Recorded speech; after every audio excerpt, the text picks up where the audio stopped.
There is absolutely no doubt that labor is a painful event, no matter the circumstances. Yeah. However, it is also clear that not every woman experiences labor pain in the same way. And so many women ask themselves, how painful is my own labor gonna be? Exactly. So in this video, we are gonna go through the 7 most important factors that determine how painfully labor is gonna be.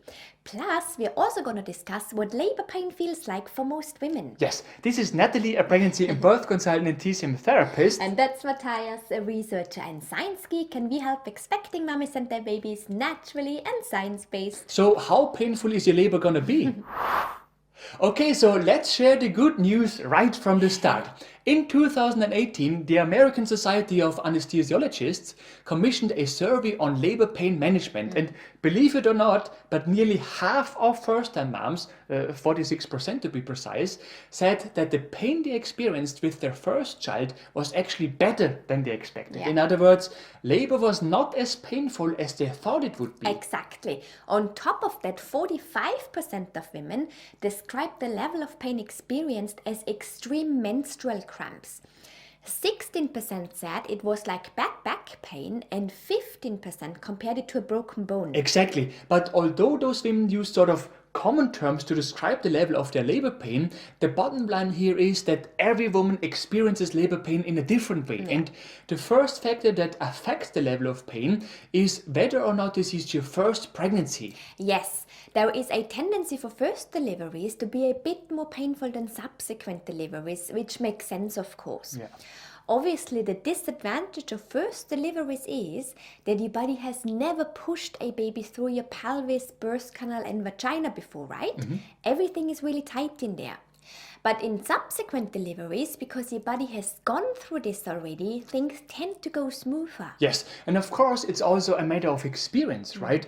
Obviously, if you have gone through a delivery once, at least you now know more or less what to expect, even though every delivery is different, of course. Yeah. Still, that alone will reduce your tension to some degree. And less tension always means less pain and vice versa, right? And so normally, I said normally, subsequent deliveries go smoother and will thus be less painful compared to first deliveries. Yes, and by the way, just that you know, if your first delivery was a C-section and you now opt in for a VBAC, then technically the VBAC is your first delivery. Yeah. So that's that. Now, the second factor that determines the level of pain during labor is baby's position. Yes, obviously we want baby to be head down and face your back with no part of your baby's body being in a weird position either. Like we don't want baby to look upwards, for instance, right? And so if baby is in such an optimal position, labor and birth are normally gonna go much smoother. As a result, it's not gonna be as painful as when the position is not optimal. Exactly. So for example, let's say baby is facing your front instead of your back. In that case, as already explained in one of our previous videos, the back of your baby's head will press against your own back when the contractions push it further down, and this can cause more intense labor pain than normally. Yes, or when your baby is born with their legs first. Such deliveries are possible, don't get us wrong here, but they tend to be longer and more painful unless this is not your first delivery. Yeah. In fact, we do know lots of women who gave birth to breech babies and occiput posterior babies, and surprisingly many of them did not say that it was particularly painful. However, all those women who said that had one thing in common: it was not their first delivery. Exactly. The third factor that determines the level of pain is the size of your baby relative to the size of your pelvis. Obviously, there is a difference between giving birth to a 3-kilogram baby and a 5-kilogram baby, right? Yeah.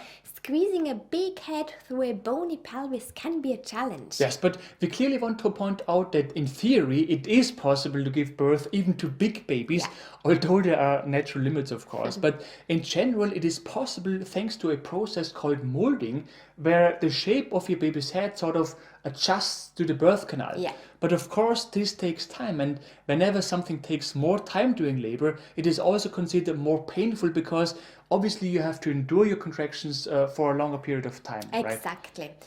The fourth factor that determines the level of pain during labor is the extent by which you support your labor and baby. You have to understand that the more you support your baby and body during labor, the less painfully labor is gonna be. And this makes total sense. For example, if your baby gets stuck somewhere in your pelvis and if your contractions keep pushing your baby's head against that hurdle, it's gonna be painful, right? Yes, but if you frequently change your position and thereby change the angle of your pelvis for your baby's head can overcome that hurdle more easily, whatever hurdle it is, right? As a result, your contractions can more easily push your baby further down the pelvis, causing less pain, of course, right? Exactly. And this particularly applies when you give birth to big babies. The key to giving birth to big babies are the labor positions that you frequently need to change. And related to this is also the fifth factor that determines the level of your pain. Whether you are relaxed or fearful and stressed. Yes, but please don't get us wrong here. Of course, labor is always a stressful event, right? And it's so easy to say you have to stay relaxed, but the problem is that when you are fearful and or stressed during labor, your posture will be a very different one. You tighten up, you clench your teeth, there is a massive tension in your body. Yeah. And in that posture, it will be more difficult for your baby to move further down in your body, right? Exactly. And it's also going to be more painful. Conversely, if we actively do something for pain management, so we are talking about labor positions, breathing techniques, alternative medicine treatments, massage treatments, etc., then your labor is also going to be less painful. Yes, and the beauty of that is that the more you help your body manage pain, the more your body will relax. And the more your body is able to relax, the better it is able to support you with its own pain management system. So while it is true that more tension leads to more pain and more pain leads to more tension, the opposite also applies. Yes. Talking about your own pain management system, the sixth factor that determines the level of pain is the question whether or not you have been induced. When you go into labor spontaneously, your body will release endorphins, which are the body's natural painkillers. And the stronger your contractions get, the more endorphins your body is going to release. Exactly. When your labor is induced, on the other hand, the synthetic oxytocin that they administer does not cross your blood-brain barrier. And so your brain doesn't get the message to release endorphins, which is why induced labor tends to be more painful.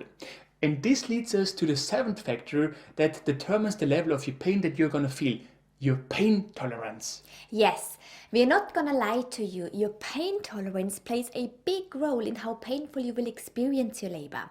And by the way, if you are a person whose pain tolerance is not that high, there is really no need to be ashamed. It's just how things are. Every person is different. Yes, we really are surprised by the broad spectrum of reports we receive from them. Like, some say they felt like they are gonna die, and others who said, and I quote, their tummy felt a bit strange.